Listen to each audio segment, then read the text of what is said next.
If you've ever found yourself tolerating disrespect, whether it's in a relationship, at work, or even with family, you might wonder, why do I keep putting up with this? I am here to tell you that you're not weak. You're not foolish. You're not broken. You've just been taught often by the very experiences that wounded you that this is normal. Trauma has a way of convincing us that disrespect is the price we pay to feel safe, loved, or accepted. But here's the good news. Just because you've learned to endure it doesn't mean you can't unlearn it. Predatory trauma often teaches us that we're worth less than others. It's a sneaky belief that settles in, whispering, "This is just how people treat you." Sometimes it feels like your value has been edited down, like you're a footnote in someone else's story. And I get it. When your experiences tell you over and over that your needs don't matter, you start to believe it. You internalize this unspoken rule that your worth is somehow conditional, dependent on how much you can endure without making waves. Here's the thing. Trauma rewires your sense of worth in ways that are both profound and honestly a little heartbreaking.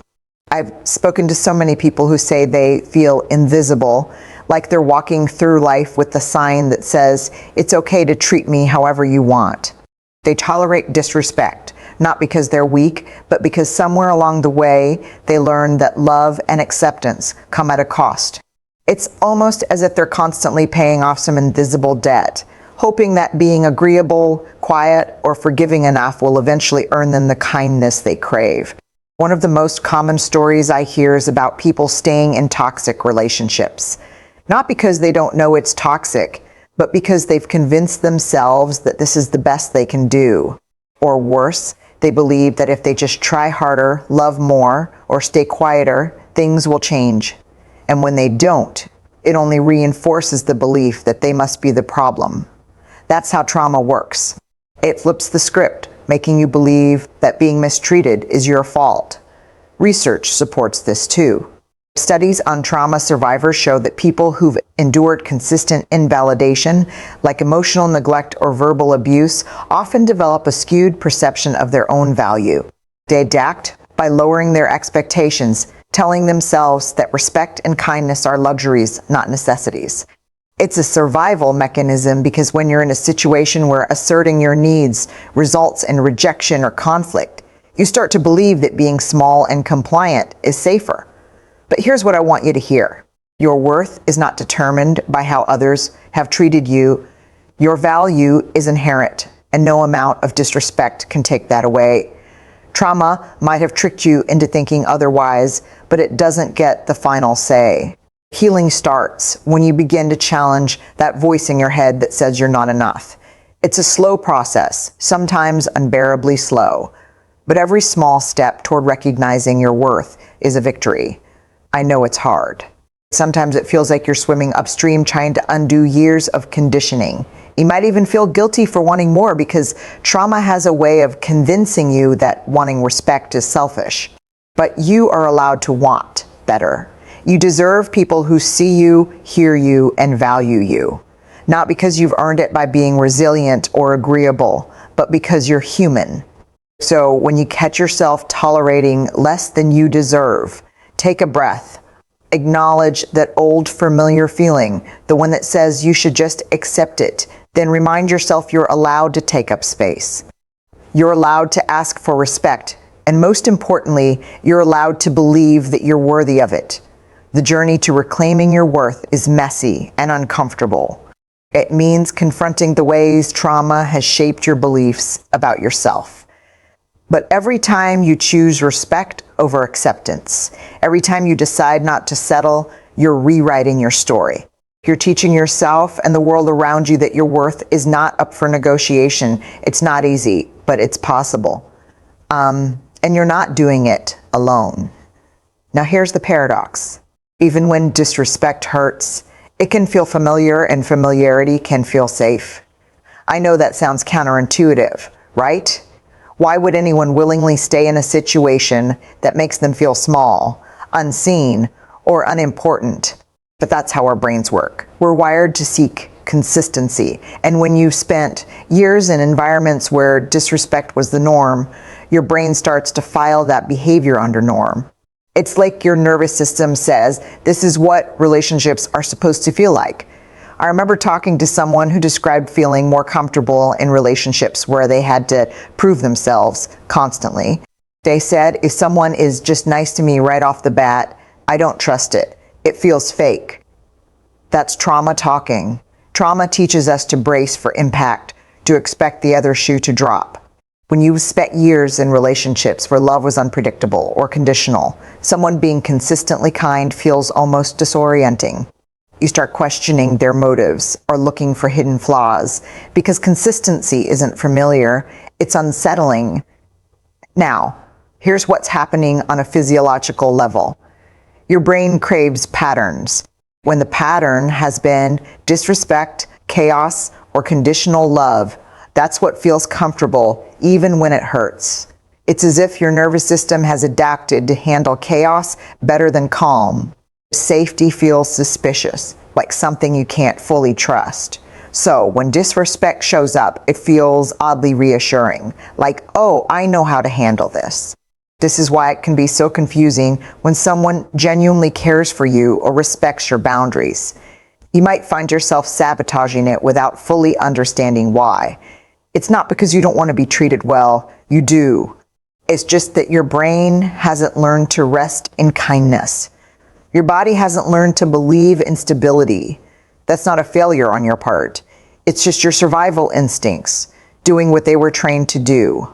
But recognizing this pattern is the first step toward breaking it. Just because your brain has made disrespect familiar doesn't mean you're destined to live with it forever. One of the most powerful things you can do is start identifying the discomfort that comes with being treated well. Acknowledge that feeling. Say to yourself, this feels weird because it's new, not because it's wrong. You're literally teaching your brain to recalibrate, to understand that calm and respect are not threat. One way to practice this is by noticing small acts of kindness and allowing yourself to lean into them. Let yourself feel the awkwardness of being valued without immediately trying to dismiss it. I know that's easier said than done. You might think, I'm just waiting for them to change their mind, or this kindness won't last. But give yourself permission to stay in that moment, even if it feels uncomfortable. The more you practice this, the more your brain will start to see respect as normal rather than suspicious.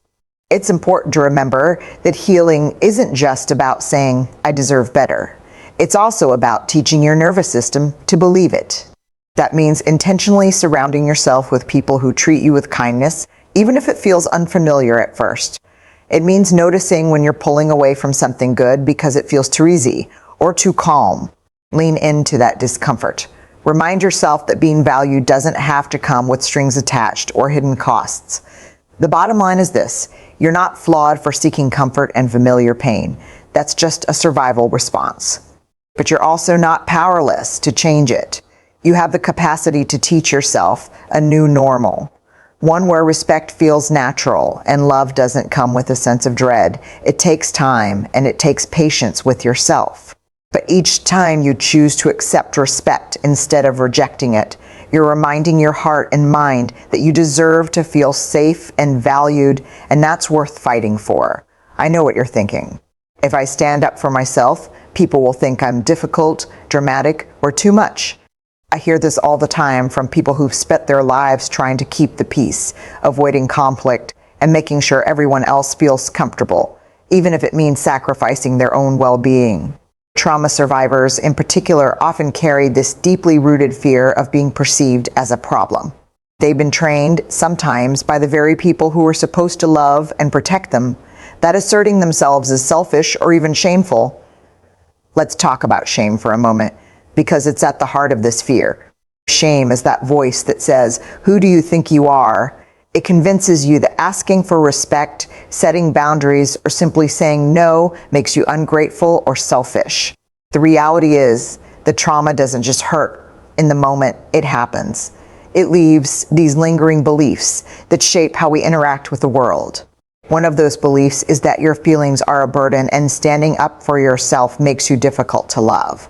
I once spoke with a woman who said that every time she tried to express how someone's words hurt her, she was met with eye rolls or comments like, "You're so sensitive." Over time, she started believing that her reactions were the problem, not the disrespect itself. So she stopped speaking up. She became the easygoing, never rock the boat person who absorbed everyone else's stress without ever expressing her own. She convinced herself that this made her strong, but really just made her exhausted. That's how shame operates. It makes you think that enduring disrespect without complaint is a virtue. It tells you that being easy to love means never making waves. And when we're talking about trauma, that belief gets magnified because you've already been taught that your needs are secondary. Maybe you grew up in a home where expressing your feelings meant being punished or ignored. Or perhaps you were in a relationship where setting boundaries led to arguments or even abandonment. Your brain learns to associate advocacy for yourself with loss or danger. The hard part is that once you internalize this, it feels almost impossible to change. You might find yourself in situations where you desperately want to speak up but can't. Your body freezes, your heart races, and your mind goes blank because conflict feels too risky. Or you might find yourself apologizing even when you're the one who's been hurt just to keep the peace. But here's the truth you need to hear. Setting boundaries isn't about being difficult. It's about being human. It's about recognizing that your feelings matter and that allowing disrespect, whether it's subtle or overt, is not a price you have to pay to be loved. The problem isn't your sensitivity. The problem is that you've been told sensitivity is a flaw. The problem isn't that you have needs. It's that you've been convinced those needs make you less likable or lovable. Learning to unhook from this belief takes practice and self-compassion. Start by acknowledging when that shame voice pops up. Notice how it tells you to stay quiet, to minimize your hurt, or to just let things go for the sake of harmony. Then challenge it. Ask yourself, really? Am I really being difficult, or am I just being honest? Sometimes just that small act of questioning can loosen shame's grip. Practice advocating for yourself in small ways first. Maybe it's saying, actually, that joke hurt my feelings, or I need a little space right now. It's going to feel uncomfortable at first, like you're stepping way out of line. But each time you do it, you're teaching yourself that your voice matters. You're giving yourself permission to be seen and heard without apology. And here's the thing. The people who truly value you will respect your boundaries. They might not get it right away, especially if they're used to you being agreeable all the time. But real relationships are resilient enough to handle honesty. If someone decides you're too much simply because you ask to be treated with respect, that's not a reflection of your worth. It's a reflection of their inability to meet you where you are. So yes, sometimes people might call you difficult or dramatic when you stand up for yourself. Let them. Your job is not to shrink yourself into a version that everyone else finds manageable. Your job is to be whole, to honor your own needs, and to let go of the guilt that tells you otherwise. You are allowed to take up space, even if that space makes others uncomfortable. You're not too much. You're just finally choosing to be enough for yourself. Sometimes we find ourselves chasing approval from people who consistently disrespect us, hoping that if we're good enough, they'll change. It's that familiar cycle, giving more, bending more, being more accommodating, because there's this tiny, persistent hope that one day they'll see our worth, that one day they'll finally treat us the way we've been longing to be treated. But here's the hard truth. That's a trauma response. It's not weakness or desperation, it's survival. Somewhere along the way, we learned that love, acceptance, and respect are things we have to earn. Maybe it started in childhood when affection was only given when you achieved something or when you stayed quiet and agreeable. Or maybe it was in a relationship where love was dialed out based on how much you sacrificed. Whatever the origin, the message was clear. You have to work for love. It's exhausting, isn't it? I've heard stories from people who pour themselves into relationships, romantic, familial, even professional, thinking that if they just try harder, things will get better. They find themselves thinking, if I can just show them how kind I am, how patient I can be, maybe they'll finally appreciate me. But instead of being met with gratitude or respect, they're met with more demands, more criticism, and more disregard. And when that happens, the shame kicks in. It tells you that you're not trying hard enough, or that you're somehow failing at being good enough to be loved. So you double down. You give more, compromise more, and silence your own needs more. Because maybe, just maybe, that's what it takes. The sad part is the more you chase approval from someone who refuses to give it, the more you lose sight of your own value. It's like trying to fill a bucket with a hole in the bottom. No matter how much you pour in, it's never enough. But here's what I want you to understand. You don't have to convince anyone to respect you. Your worth isn't dependent on whether someone else sees it or values it. And trying to get validation from someone who is committed to misunderstanding you is not just exhausting, it's impossible. You're not in charge of making someone treat you right. You're only in charge of deciding what you're willing to accept. One of the most profound realizations in healing is recognizing that love doesn't have to be earned. Real love doesn't make you chase it or question whether you deserve it. Respect doesn't come with conditions or prerequisites. Healthy relationships don't feel like a test you have to constantly pass. When you find yourself overextending, take a step back and ask, why am I working so hard for something that should come naturally? I know it's easier said than done. We're human. We want to feel valued and accepted. But the truth is, not everyone will see your worth. Some people are so caught up in their own narratives that they can't or won't see what you bring to the table. It's not your job to convince them. Your job is to believe in your own value enough to walk away when someone repeatedly shows you they don't. That's not giving up. It's honoring yourself. It's saying, I'm done proving my worth to someone who doesn't appreciate it. And yes, that decision might come with loss. Maybe it's a relationship you've invested years in, or a friendship that's become more draining than supportive. But letting go of something that diminishes you is not a failure.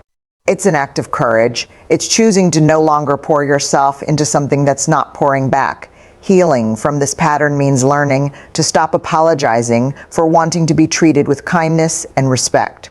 It means realizing that the right people, the ones who genuinely care, won't need convincing. They'll see your heart without you having to prove anything. And they won't make you feel like loving you is a chore. You are allowed to stop chasing people who take you for granted. You are allowed to expect respect without having to justify why you deserve it. And when you start to believe that, you'll find that your circle might get smaller, but it will also get healthier. You'll surround yourself with people who meet you halfway, rather than making you do all the running. Because love is not a performance. It's not about earning or convincing. It's about being seen, valued, and cherished just as you are. And you deserve that, without question, without condition. The way forward is through boundaries, gentle, clear, and consistent ones. Boundaries that say, I love myself enough to not tolerate less than I deserve. I know that for many of us, the word boundary itself feels daunting. Maybe it conjures up images of confrontation, hurt feelings, or even loss. If you spent your life being the one who bends, accommodates, or avoids conflict at all costs, setting a boundary can feel almost unnatural, like you're suddenly speaking a foreign language. But boundaries aren't about building walls to keep people out. They're about creating space to protect what matters most: your sense of self, your peace of mind, and your emotional well-being. Boundaries are an act of self-respect, not selfishness. They're a declaration that your needs matter just as much as anyone else's. It's not about rejecting others. It's about refusing to reject yourself. I once spoke with someone who said that every time they tried to set a boundary, they'd end up over-explaining, almost apologizing for needing one in the first place. They felt guilty, worried that their boundary would make the other person uncomfortable or upset. I get it. If you've been conditioned to put others first, prioritizing your own well-being can feel like a betrayal. You might worry that you'll be seen as difficult or demanding, and if you faced pushback before, maybe from people who thrived on your lack of boundaries, it's easy to think that keeping the peace means sacrificing yourself. But here's the thing, boundaries don't have to be loud, forceful, or harsh. In fact, the most powerful boundaries are often the simplest. I can't make it tonight. That joke isn't funny to me. Please don't talk to me that way. You don't need to over-justify or convince anyone why your boundary matters. You just need to be clear, calm, and consistent. It's also important to remember that not everyone will respond positively to your boundaries, especially if they've been used to you saying yes to everything. Some people will push back. They might question your motives or accuse you of changing, and honestly, they're right. You are changing. You're changing how you show up in your own life. You're prioritizing your needs and refusing to settle for relationships that only thrive when you're silent. That change can be uncomfortable for people who've grown comfortable with your lack of limits. What you need to know is that this discomfort isn't a sign you're doing something wrong. It's proof that you're choosing yourself, probably for the first time in a long time. And it's okay if it feels strange or scary. It's okay if your heart races when you say no or when you push back against disrespect. You're rewiring your brain to understand that being good to yourself is not an act of rebellion. It's an act of love. Sometimes setting boundaries means letting go of people who refuse to respect them. That's a hard truth to swallow, especially if you've invested years into certain relationships. But holding on to connections that demand you sacrifice your dignity or peace isn't love. It's self-abandonment. You deserve relationships where your boundaries are not only accepted, but respected. The right people won't make you feel guilty for protecting your well-being. And remember, boundaries aren't just about keeping harmful people out. They're about inviting healthy interactions in. When you practice setting boundaries, you're also modeling self-respect to the people who genuinely care about you. You're showing them that mutual respect is the foundation of connection. You're giving them a chance to love you in a way that honors your whole self. Sometimes we think that setting boundaries means being tough or unyielding, but the reality is it takes more courage to say, this is what I need, than it does to keep pretending everything is fine. It takes more bravery to risk being misunderstood than to keep quiet and preserve the status quo.